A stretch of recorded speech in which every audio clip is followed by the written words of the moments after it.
à Haut Risque aux éditions Apopix. Apopsix. Merci infiniment, Mesri Haddad, d'être avec nous. De l'autre côté de notre plateau, M. Kamel Hamza, dont on a beaucoup entendu parler ces derniers temps, président de l'ANELD, l'Association nationale des élus locaux pour la diversité. Tout à fait. Merci d'être avec nous. Et à vos côtés, Nabil El-Nasri, vous êtes spécialiste du Qatar. Vous préparez un ouvrage sur cet État. Comment on devient spécialiste du Qatar ? En étudiant le sujet. Voilà. Et en faisant des études sur le sujet, Il y a tout simplement. peu de livres finalement sur le Qatar. Effectivement. Oui. Robert Ménard, pourquoi tout le monde, tout d'un coup, alors que ça fait quand même un certain nombre d'années que le Qatar est présent en France, qu'il y investit, qu'il y a des relations étroites entre les gouvernements successifs et cet État du Golfe, tout d'un coup on se dit mais finalement Qatar égale danger. Peut-être parce que les choix d'investissement du Qatar touchent des domaines qui touchent les gens. Alors ça va du football, le PSG, alors vous pouvez dire c'est anecdotique, pour les gens c'est pas anecdotique, qu'un club comme ça soit aujourd'hui dans les mains du Qatar avec derrière un projet de chaîne, une chaîne maintenant, qui concurrence Canal+, ce n'est pas rien. Il y a eu cette affaire évidemment de ces 50 millions d'euros donnés qui étaient destinés initialement aux banlieues. Les gens se sont dit, enfin c'est normalement à l'État de faire ça, c'est pas à une puissance étrangère. Et puis il y a évidemment le rôle du Qatar dans les révolutions, dans le printemps arabe, on en reparlera, il y a des spécialistes ici de ça, qui est pas sans poser des questions. Qu'un tout petit pays, vous le disiez, c'est quand même juste minuscule. Ils disent 1,5 million. Ça fait à peu près la Corse. Voilà, ils disent 1,5 million de personnes, là-dessus il y a moins de 200 000 Qataris, c'est ça la réalité. 300 000, ouais. Oui, 300 000, ça m'étonnerait, il faudrait les chercher. Ils ont envie, eux ils voudraient en dire 500 000 tant qu'ils y sont. Mais qu'il y a autant d'argent, évidemment, ça interpelle. J'ajouterais qu'il y a un autre truc, moi, qui m'interpelle au moins autant, c'est que quand j'ai passé 1 an au Qatar, ça s'est mal terminé, mais où j'ai vu absolument... C'est pour ça que vous avez voulu écrire un livre ? Non, si c'était bien passé, vous n'auriez pas écrit le livre ? Non, je l'aurais écrit pareil. Je pense que ça aurait été difficile que ça se passe bien, c'est pour répondre à votre question. Vous avez accepté, vous, mais oui, la mission. parce que je vois Shiramosa qui me fait la femme de l'émir du Qatar, qui fait un certain nombre de propositions, on en parlera. Le problème, c'est que c'est tout petit. Elle vous a dit à l'Observatoire des médias, de la liberté d'expression. Elle m'a dit, j'étais le patron de Reporters Frontières, elle me dit, on va essayer de changer ce pays, on va bousculer les choses, vous allez voir, j'ai les moyens de faire ça. Moi, je la crois et je suis flatté. Bousculer quoi exactement ? Attendez, la liberté de la presse au Qatar, c'est pas Al Jazeera. Vous voulez que je vous dise ce que j'en pense de la liberté de la presse au Qatar, avant et après y être allé, les problèmes de droits de l'homme et tout. Elle avait l'air sincèrement décidée à bousculer les choses. Oui, je lui ai fait confiance. C'est pas elle qui est en cause dans ce livre, qui est un livre dur sur le Qatar. Elle est sympa. Je vais pas dire du mal de quelqu'un qui s'est battu pour que les choses bougent. Pourquoi vous dites du mal des gens qui se battent pour les choses ? Non, mais enfin, votre livre n'est pas non plus très tendre avec le Qatar en général. Ah non, mais il n'y a pas matière à être tendre avec le Qatar. Okay. Mais il n'y a pas matière à être tendre avec toute la classe politique française qui va, droite comme gauche confondue, tendre la main au Qatar. Parce que, attendez, je les ai tous vus là-bas. En 1 an, j'ai vu passer tout le monde pour dire les mêmes conneries, les mêmes trucs dithyrambiques sur le Qatar, uniquement pour avoir de l'argent. Vous aviez les moyens de bosser là-bas ? Vous aviez de gros moyens ? Vous étiez bien rémunéré ? Non, on avait moi, je gagnais plus ici que je gagnais au Qatar, si votre question... Non, mais c'est comme important les journalistes, qu'on le sache. Absolument, les journalistes comme vous, comme moi à la télévision, on gagne très bien notre vie, donc je gagnais très bien ma vie, même mieux qu'au Qatar. Non, je pense qu'on avait les moyens de travailler, ils nous ont donné les moyens de travailler. Les moyens matériels, ça pose aucun problème au Qatar. Vous voyez l'argent qu'il y a au Qatar, l'argent, c'est pas une vraie discussion. Le problème, c'est les moyens politiques. Ça veut dire que quand vous voulez intervenir sur un terrain comme les droits de l'homme et la liberté de la presse, il faut dire ce qui se passe chez les voisins, mais il faut aussi dire ce qui se passe au Qatar. Or, la spécialité du Qatar, je ne vais pas parler pendant 2 heures, et d'Al Jazeera en particulier, c'est de dire, on peut critiquer Al Jazeera, mais ils disent un certain nombre de choses justes sur un certain nombre de pays, mais il y a un pays dont ils ne parlent jamais. Lequel c'est ?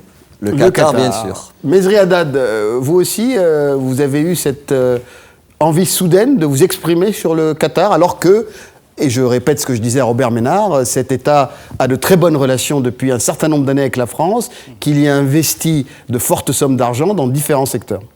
Non, moi, le Qatar est mon ennemi préféré. J'en parle depuis un bon moment. J'en avais parlé dans un livre pour lequel j'ai été d'ailleurs invité dans ce genre d'émission. Carthage ne sera pas détruite en septembre de 2002, si ma mémoire est bonne, aux éditions du Rocher. 2002 2002, oui, ça fait un certain nombre de temps. Oui. Et puis, disant que je suivais attentivement Al Jazeera. Al Jazeera, le mystère d'Al Jazeera, qui a très bien commencé, qui était une télévision remarquablement professionnelle, respectueuse de la, qui est la fameuse déontologie du déontologie, Qatar, hein. Oui. et qui, en grandissant, je ne dis pas que c'était une stratégie, c'est-à-dire capitaliser sur cette crédibilité et cette performance d'Al Jazeera, il faut le dire, il faut l'avouer, pour ensuite mettre cette machine remarquable au service d'une idéologie exécrable qui est le wahhabisme. Alors, moi, je m'en étais aperçu. Le centre que mon ami Robert a dirigé, à vrai dire, il devait s'occuper exclusivement de la liberté d'expression et de presse dans le monde arabe. Sauf que Robert, qui est un utopiste irrémédiable, voulait bien sûr impliquer aussi la liberté d'expression dans le pays qui l'accueille, n'est-ce pas? Et si j'ai bien compris ton livre, Robert, parce que je l'avais lu dès sa publication et j'ai appris des choses, mais tu n'as pas tout dit dans ce livre, Robert. Oui, mais il ne sait pas tout non plus. Parce que je sais intuitivement que tu connais beaucoup d'autres choses, pour ne pas dire horreur, sur cet état où tu avance quand même sur le humaine. débat, au-delà des connaissances ou non de Robert Ménard. C'est que vous avez écrit une tribune assez virulente sur le Qatar en disant que finalement l'argent du Qatar servait à financer les extrémistes, en gros. Oui, moi j'ai dit exactement ceci. J'ai dit attention. D'abord, je voulais, sincèrement, je n'en suis pas le précurseur, mais j'ai participé à l'ouverture d'une brèche dans cette espèce d'omerta au sujet du Qatar.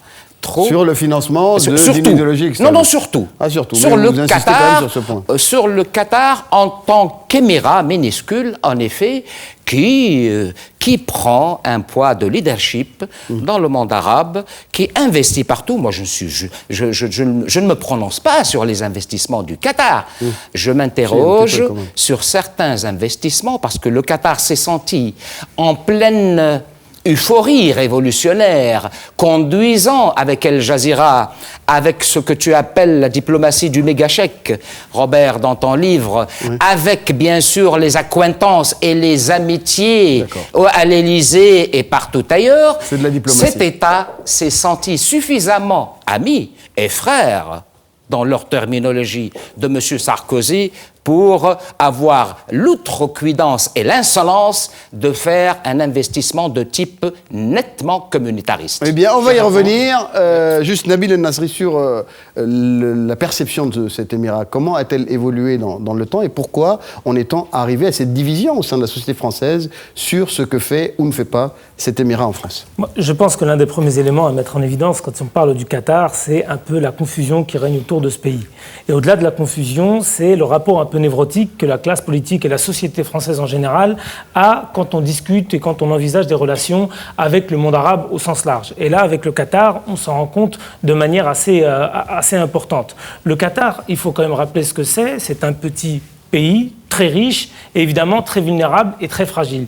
Il a souhaité compenser ses faiblesses intrinsèques par une diplomatie de l'influence, par ce qu'on appelle le soft power, par le prestige, par le rayonnement international. En utilisant d'ailleurs beaucoup de cabinets, d'entreprises, de lobbying, d'influence. Alors il y a un certain nombre de leviers dans l'action publique qatari qui ont été convoqués pour pouvoir faire du Qatar un acteur majeur, au moins sur la scène régionale, voire au niveau international. Donc ce ne sont pas que des Qataris qui sont les acteurs de cette influence du Qatar. En tout cas, c'est d'abord eux, parce que c'est eux les premiers acteurs, et ça part d'une vision de l'émir formalisée dans ce qu'on appelle le Qatar National Vision 2030, qui est destiné à faire du Qatar à l'horizon 2030, encore une fois, un acteur incontournable. Le Qatar a une conscience, encore une fois, extrêmement aiguë de ses faiblesses intrinsèques. Il faut rappeler où il vit. Le Qatar vit au Moyen-Orient, dans une zone extrêmement sensible et à forte tension, coincée entre l'Arabie Saoudite et l'Iran, et pour pouvoir prémunir sa sécurité, autant il a souscrit avec les États-Unis une espèce d'assurance avec le gendarme du monde ou le gendarme de la région, autant il essaye, encore une fois, de compenser ses faiblesses par une diplomatie diplomatie, de l'influence et du prestige et du rayonnement. C'est pour ça qu'il y a eu Al Jazeera, c'est pour ça qu'ils font ces investissements dans le sport, dans la culture, etc., etc. Donc là, il y a une vision. On peut être d'accord. Des investissements qui sont acceptés par ces États Effectivement, et par les entreprises.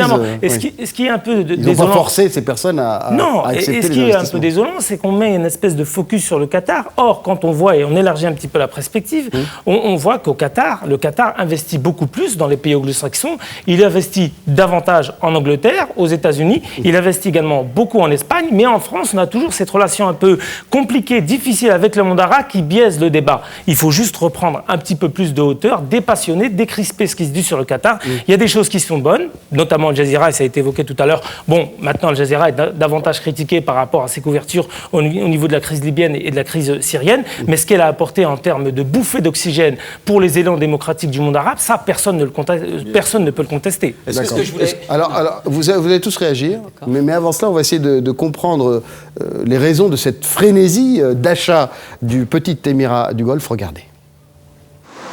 Des hôtels sur la Côte d'Azur, des palaces et des immeubles dans la capitale et même un club de foot et de handball. Le Qatar investit tous azimuts en France, bientôt ici aussi, dans les banlieues françaises et de manière générale les territoires déshérités. L'émir reçu par François Hollande fin août a mis 50 millions d'euros sur la table, une somme que l'État français et des sociétés privées vont doubler pour créer un fonds d'investissement franco-qatarien. De l'argent qui devra servir de manière très concrète pour financer des projets économiques, des entreprises comme celle de Mohamed Kemlich. Pas mal de boulot. Son idée, selon lui très porteuse, surtout en banlieue, créer une société d'installation et d'entretien d'ascenseurs. Non mais ça claque. Toutes les cabines sont à rénover, d'accord? Comme celle-ci, il faut tout changer, cabine, la sécurité, etc. Il a fait ses comptes, il lui faut entre 300 000 et 500 000 euros, mais aucune banque ne veut le suivre. Aujourd'hui, il n'y a personne qui finance. Donc cet argent-là, c'est une aubaine. Donc si on peut l'avoir, le récupérer et faire avancer et créer de l'emploi, c'est une aubaine aussi pour la banlieue, pour les gens qui peuvent y travailler, autant une secrétaire qu'un technicien. Tout a commencé quand une poignée d'élus de banlieue se rendent au Qatar, fin 2011, rencontrer l'émir pour lui demander son aide. Il nous a invités à déjeuner, c'est là où on a pu décliner un peu nos différents objectifs, parler du fonds d'investissement, le pourquoi de notre venue, etc. Mais tout s'est vraiment débloqué ces derniers jours, quand Arnaud Montebourg, ministre du redressement productif, a accepté de participer au fonds. Ces élus de banlieue espèrent maintenant que tout va aller très vite. Nous sommes élus de certains territoires dans lesquels la République n'est pas présente ou n'est pas assez présente. Et que nous, par de telles initiatives, on remet de la République dans ces quartiers-là. Donc les Français doivent être confiants et doivent nous soutenir dans de telles démarches. Dans la banlieue parisienne, tous les habitants que nous avons rencontrés aujourd'hui se disaient favorables au projet. Pourtant, dans la classe politique, l'idée même de ce fonds fait débat, avec Marine Le Pen en opposante la plus virulente. Ils les font dans ces quartiers exclusivement parce que les populations sont majoritairement musulmanes. C'est donc un investissement religieux. Il ne faut pas avoir un refus de principe, et surtout pas, comme le fait Marine Le Pen, parce que c'est un pays musulman qui nous le demande, le refuser. Et je crois que ce n'est pas le problème. Nous avons un pays ami, la France et les Qatar sont des pays amis. Il n'y a aucune raison de refuser la mise en place d'un fonds qui, je le répète, serait un fonds franco-qatari. Des dizaines de projets ont déjà été déposés. Ils seront étudiés par des experts français et qatariens dès que la création de ce fonds sera officialisée. Kamel Hamza, comment un élu de la République en vient-il à demander à un État étranger de l'aide? Un élu de la République, il est face à une réalité. Il est élu dans une banlieue. Et quand il voit tous les jours des porteurs de projets venir le voir et lui dire je sors d'une banque, on ne veut pas m'aider, on ne veut pas me faciliter un crédit, dans la mesure où j'ai personne qui peut se porter caution, ou peut-être j'ai pas les réseaux nécessaires pour lever des fonds, cet élu de banlieue, il dit pourquoi pas essayer de trouver une solution. Et la solution, on voyait le Qatar investir beaucoup en France, on voyait le Qatar investir dans les sociétés du CAC 40, ça posait problème à personne. On a vu le Qatar investir au PSG, quand c'était les Américains, il n'y a pas eu de problème. Et aujourd'hui, on ne comprend pas. On ne comprend pas pourquoi on parle de communautarisme, pourquoi on parle de prostitution, pourquoi on parle de colonisation, cheval de Troie. Je crois qu'il y a des mots qui sont durs. La banlieue, c'est la France. La banlieue, c'est un territoire de France, c'est pas un territoire, comme je peux entendre, de musulmans ou d'intégristes. Est-ce qu'aujourd'hui, alors, ça voudrait dire que la banlieue, c'est une réserve d'Indiens qui a le droit qu'à la drogue, qui a le droit qu'aux bandes rivales, qui a le droit qu'à recevoir des morts et on entend ses parents dire « nos enfants veulent leur trouver du boulot ». Nous, on a dit une chose, on va au Qatar, on va les inciter à investir, on veut que la banlieue, ça devienne la République. Il y a des gens qui en veulent en banlieue, il y a des gens qui veulent créer leur emploi, qui cherchent du boulot, on leur dit qu'il y a un délit de faciès. Quand ils créent leur entreprise, il y a une suspicion de religion. Est-ce qu'il n'y a pas un problème ? Mais comme l'a très bien expliqué Nabil El Nasri, il dit que finalement, le Qatar joue un jeu d'influence et que ce n'est pas de la charité ni du philanthropisme. Oui, je termine juste la question, et que l'investissement, comme vous avez dit qu'un des entrepreneurs s'est vu refuser un prêt bancaire, il y a probablement d'autres conditions et des contreparties à l'investissement du Qatar, ou dans certaines entreprises ou certaines créations, en tout cas des plus jeunes concitoyens dans les quartiers. Quelles sont ces contreparties ? Est-ce qu'elles ont été étudiées ? Non, mais la contrepartie, c'est quoi ? Un fonds d'investissement, c'est un fonds économique. C'est-à-dire, on considère que l'entreprise va réussir et l'argent que l'entreprise va gagner va se retrouver dans son fonds d'investissement pour augmenter ce fonds d'investissement et permettre à d'autres entreprises de se créer. C'est-à-dire, un fonds d'investissement, c'est de l'économique, c'est de la création d'entreprises. Il n'y a pas de plus-value ni de gain. Qu'est-ce que vous voulez ? En banlieue, comme ailleurs partout en France, quand une entreprise se crée, elle dépose un cabis auprès de l'État français et elle dépose un bilan tous les ans. En banlieue, on a les mêmes conditions, les mêmes demandes que d'un autre pays. Il faut savoir aussi aujourd'hui, le fonds a changé de nature. C'est un fonds franco-qatari. Il y aura du contrôle de l'État dans la mesure où l'État sera partenaire et il y aura de la transparence dans la mesure où la Caisse des dépôts et consignations sera présente pour mettre toute la transparence nécessaire. Oui, moi je rejoins à ce propos. C'est-à-dire que c'est pas parce qu'il y a des musulmans en banlieue que le Qatar est venu investir. C'est parce qu'il y a des projets, c'est parce qu'il y a de l'investissement, c'est parce qu'il y a de la richesse et des compétences. C'est vrai que le PSG n'est pas composé que de musulmans. Malheureusement, là on parle sur le sujet du fonds qatari pour le banlieue. Malheureusement, Marine Le Pen a récupéré l'affaire et on est entré dans une espèce, encore une fois, de confusion où tous les excès, où tout le monde s'est exprimé sur le sujet. Mais rappelons les faits, c'est-à-dire que c'est d'abord la banlieue qui va frapper au Qatar parce que la France ne joue pas son rôle dans des territoires perdus de la République. Et donc en creux, et en miroir, et juste pour finir, ça pose pas de problème à ce que l'ambassade américaine a fait du ciblage des banlieues sa priorité d'action politique et culturelle. Ça n'a jamais suscité autant de méfiance, en tout cas autant de crispation dans la société française. Or, quand il s'agit d'un pays, alors que c'est même pas l'initiative du pays lui-même qui est venu en banlieue, comme ça a très bien été rappelé, c'est les élus de banlieue, considérant encore une fois la fracture sociale qui est partie frapper à la porte. Et dernier élément, quand le Qatar investit des milliards de dollars, quand il s'agit d'acheter des dizaines d'Airbus, quand il s'agit d'investir dans Veolia, dans Lagardère, dans le CAC 40, tout le monde s'en réjouit parce que ça participe à l'effort industriel de la France. Et quand il s'agit d'une initiative d'élus de banlieue partis au Qatar pour pouvoir demander un peu d'argent parce que la République ne fait pas son travail, on est dans la suspicion généralisée. Et ça, c'est dommageable. Robert Ménard. C'est pas vrai ce que vous dites là. C'est pas de la même nature. Honnêtement, entre mettre de l'argent dans une banlieue et mettre de l'argent dans le PSG, vous y faisiez allusion, ou acheter le Ritz, ça n'a strictement rien à voir. C'est Quelle est la différence ? Bien sûr, attendez, c'est tellement vrai que ça a changé entre le début et la fin. Les élus de banlieue, ils sont pas allés, je sais pas. C'est nous. Pourquoi ? Oui, attends, non, voilà. Okay. Pourquoi vous n'êtes pas allé en Norvège, autre émirat ? Bon, parce que... Je vous explique, on est allé aux États-Unis, on est allé en Suède, on est allé au Canada, on est allé au Qatar, on a fait plusieurs pays, c'est-à-dire, et le Qatar a dit bingo. Et pourquoi ils disent oui ? Parce que c'est des musulmans, c'est évident. C'est pas vrai. Mais bien sûr que c'est évident. Attendez, laissez-moi juste finir, je vous écoute.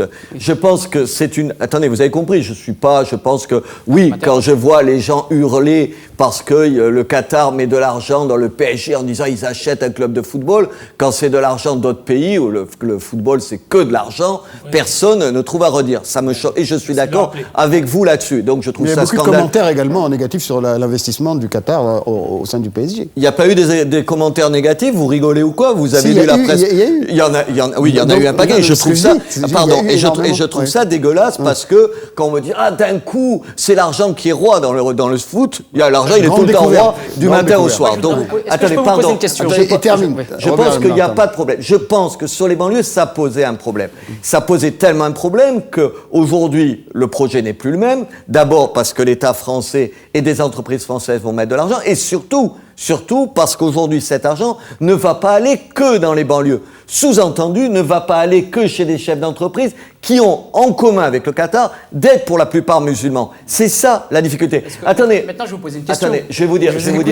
Non, mais juste, je finis là-dessus. Et je pense que oui, là, il y a un risque. Je pense que le Qatar, ils sont capables de faire ce genre de calcul-là. Je peux poser une question. Bien sûr. Imaginez-vous le même débat au Qatar. Si les Qataris disaient Bouygues qui investit dans des créations d'immeubles et de bureaux au Qatar en disant c'est de la christianisation, de l'installation de christianisation. Qu'est-ce qu'on dira en France?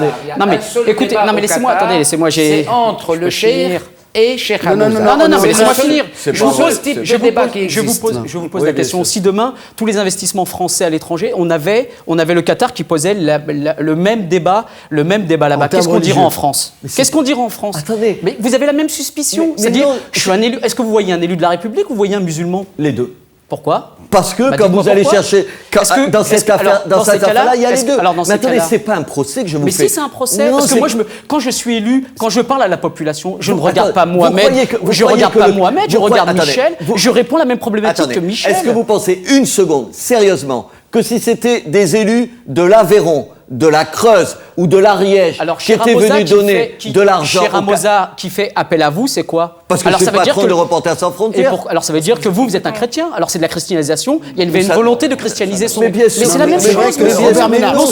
On se retrouve dans la même... Moi je ne vois pas un chrétien. Je vois le président de Reporters sans frontières. Vous voyez un élu de la République. Nous on était face à une problématique dans des banlieues, dans des territoires français. Moi quand je vois Michel qui me dit la même problématique, pour moi c'est une problématique. Mais aujourd'hui il y a des discriminations. C'est tellement pas vrai que dans le reportage, laissez-moi finir, dans le reportage